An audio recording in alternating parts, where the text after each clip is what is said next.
and less character, who sit in these desks. They are apparent successors of the once great broadcasters who inhabited these buildings, but nothing like them. Their talent is for something entirely different. Their talent is for obedience to their masters. That is why they are paid these huge sums of money. It is not because of their charisma, it is not because of their wit, it is not because of their personalities, it is because they have showed the regime that they can be relied upon to tell the correct lies.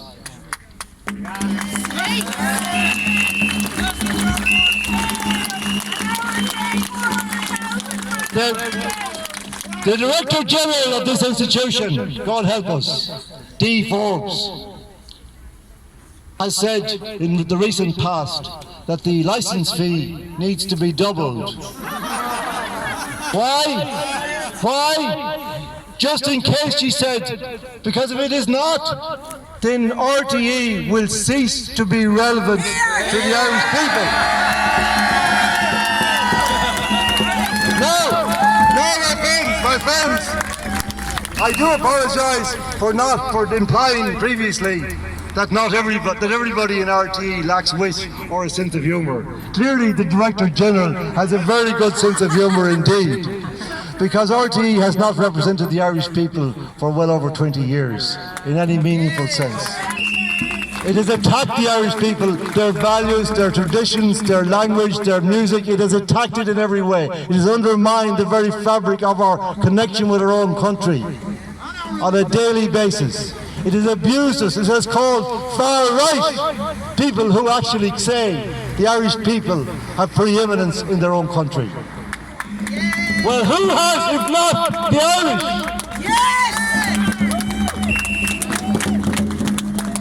Well, I wouldn't be surprised to hear such things coming out of an organisation which appointed an Englishman who made his name as a journalist, so-called, in America, as the head of news and current affairs.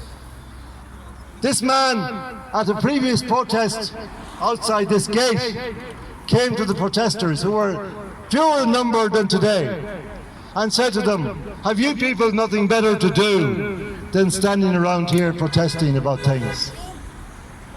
And then he kind of thought about it and says, well, I suppose, you know, you have the right to do it even if you're a bunch of idiots. His is the head of news and current affairs, whom D. Forbes would tell us is relevant to the Irish people.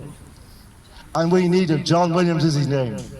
And you can't find out how much he earns. I know that D. Forbes earns 250,000 plus 63,000 pension contributions and 25,000 per annum for her car.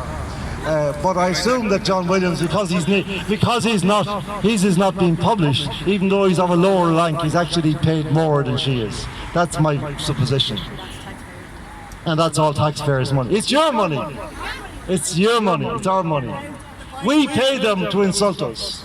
We pay them to lie to us. We pay them to abuse us, just as we pay these guards to beat us up from time to time. No more! No more! No more! No more!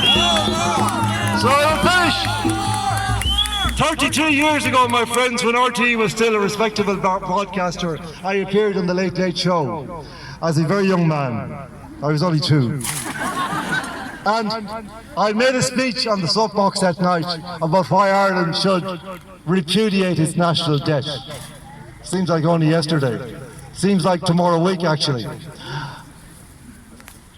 And I finished my speech with a line from a movie called Network, in which the great Peter Finch played a broadcaster who was calling his colleagues, calling the people to action against the state of things.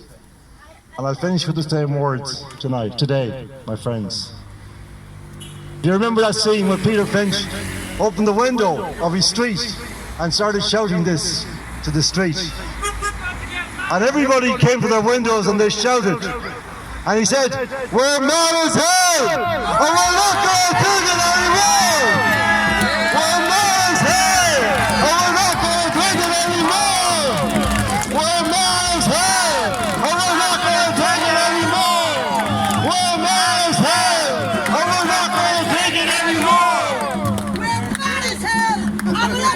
Are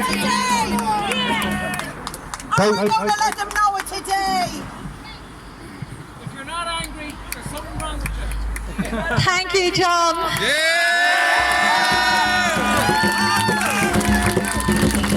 I pray that we all live to see the day that John Waters leads our country.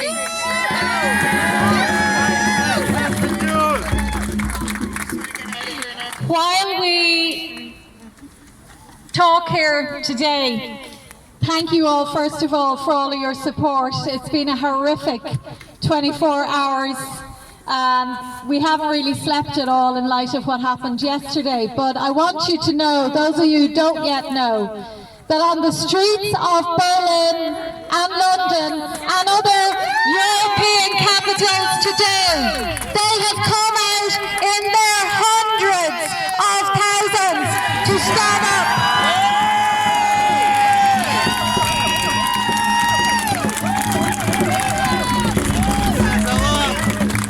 And we now are home away from home, the United States, where so many of our diaspora are fighting for the truth now. People who were forced out of this country because it could not give them a future. They too are standing up in their millions.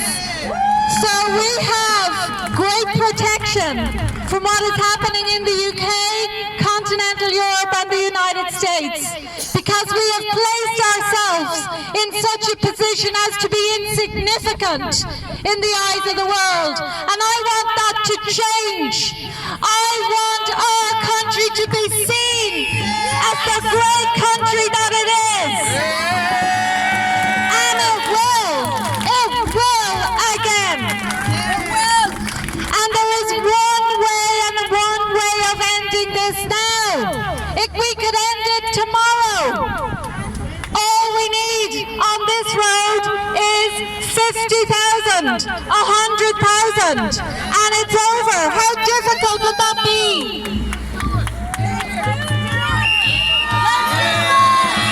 That's all. That's all. Yesterday, I found myself in a prison cell for the first time in my life. Just 51 years ago, around this time, I was christened down in that church there. And it's a place that's very important to me because my parents were married there and made my first Holy Communion there, my confirmation, and my father was buried from there. So Donnybrook is very close to my heart.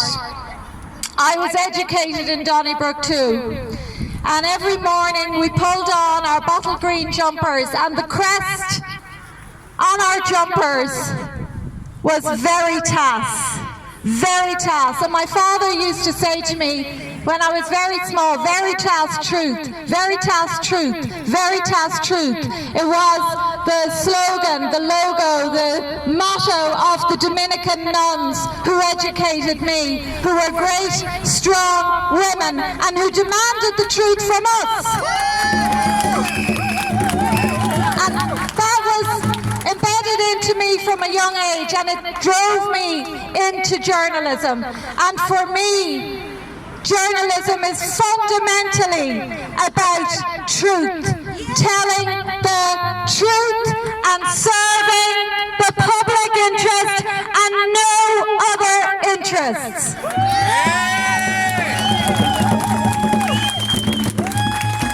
We should be the watchdogs, not the lapdogs of government, which is what they have become.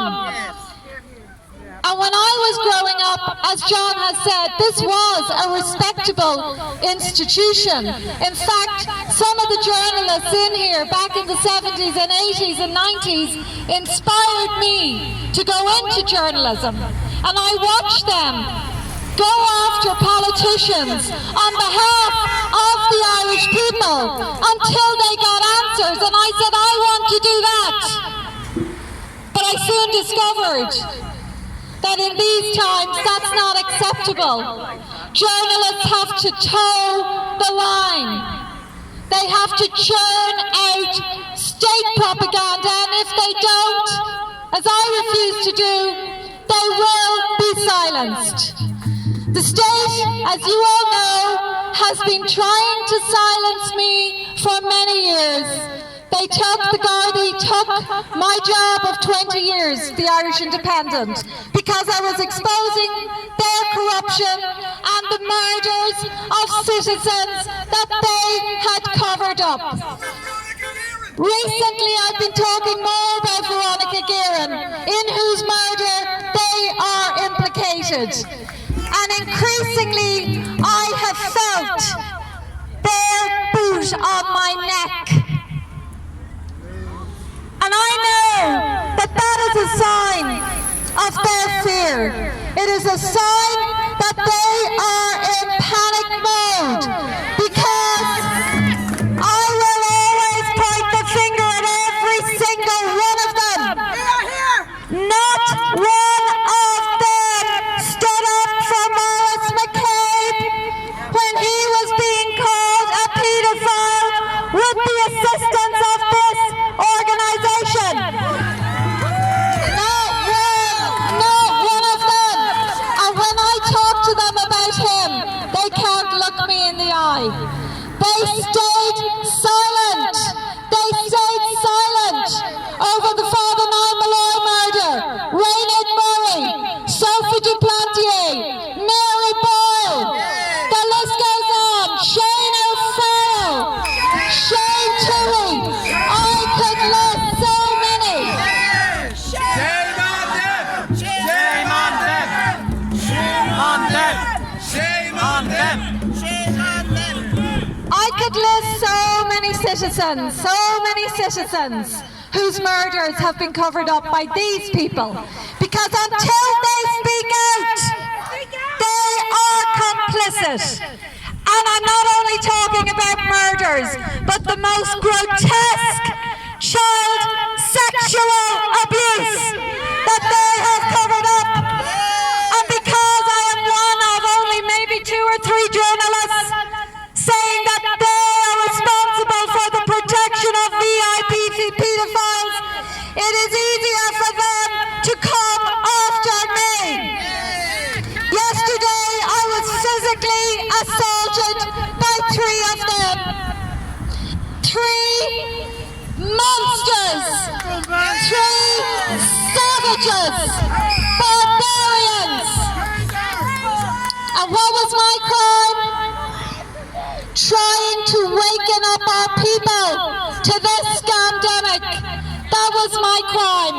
We have stood here so many times with better things to do, to get our banners up here, because we know many people who travel on this road and all the roads of the country every day are not aware of what is actually going on. That's why we do it. It's a form of journalism. Let's tell them the truth. This is the truth we put up here. How else can we reach them? I've been taken off YouTube, Twitter, Facebook, you name it. Last night they took down my website for a while. This is our only means. We're leafleting all around the country because we care desperately about the Irish people.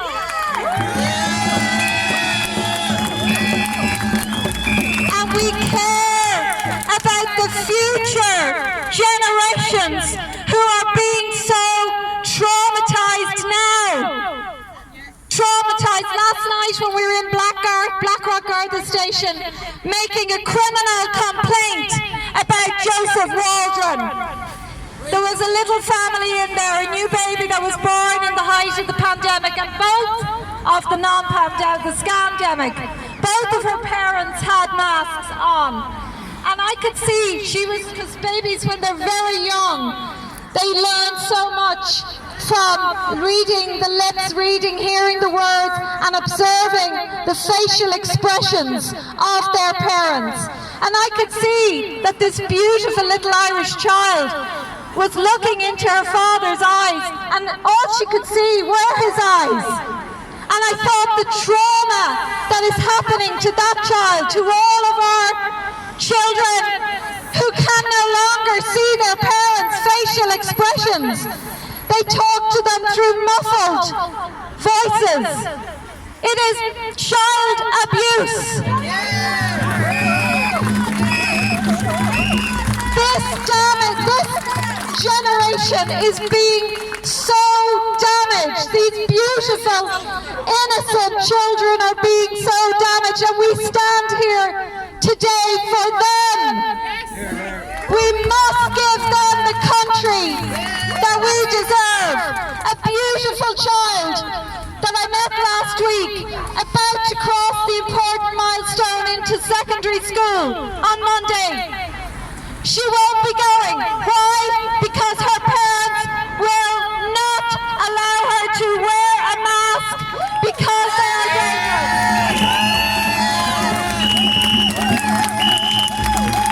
And all it takes is one to stand up. That's all it takes, because they will follow when they waken up, and we will waken them up. But as I say, we've stood here so many times. The Gardaí from Donnybrook come out, it's no problem. We have them on camera. We know it is perfectly legal to do this. So what happened yesterday was illegal, an unlawful arrest, an unlawful detention. But as I said, and assault. When I was in that cell and they would come in and then slam the door and lock it again, treating me like a common criminal, I was sitting in there and I was thinking of all of the people in our prisons. I was thinking a lot about the people whose murders I've had tried to get justice for.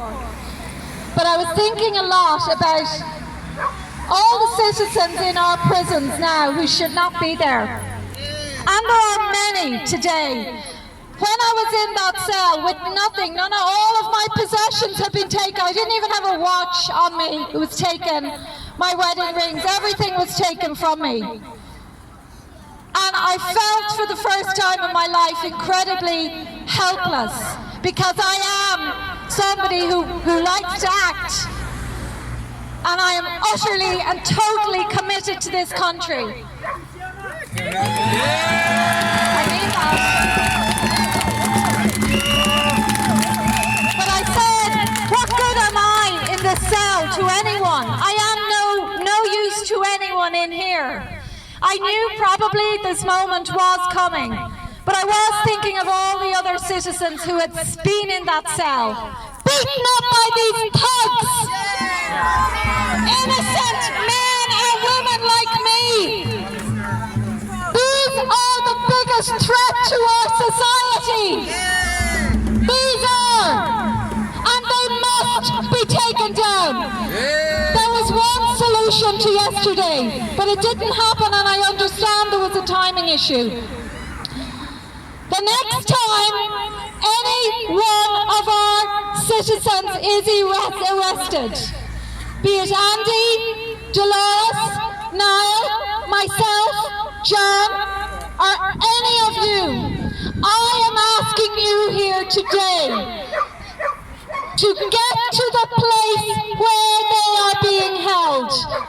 Because I know if hundreds of you had come to break out of the station yesterday, I would have been released immediately. But instead, I was subjected to 2 to 3 hours of intense abuse, psychological abuse. And what they were trying to do was to provoke me, which they never will do. This is what they are doing to people all the time. They did it with Andy. And when we showed up in court in Castlebar for Andy, who was unlawfully arrested and detained a few weeks ago, the powers that be backed down. They backed down, and they put off his case into the distance. That is all we need to do. Why? Because they're embarrassed, they're worried, they're in panic mode, and if they see hundreds of you outside a Garda station and staying there until the person is released, then they will back down, because they will face this I don't know yesterday, I don't know, did this guy, was he on such a power trip? I don't know. But did he know it was me? Did he not? But he lost control. He was on an unbelievable power trip. I did think that when I got back there and there was nobody around, I was brought into the back, handcuffed. I'd been handcuffed for about an hour. I told them that I had a frozen shoulder and I couldn't move my arm backwards. And they persisted. This is torture. This was an act of torture on me that was carried out.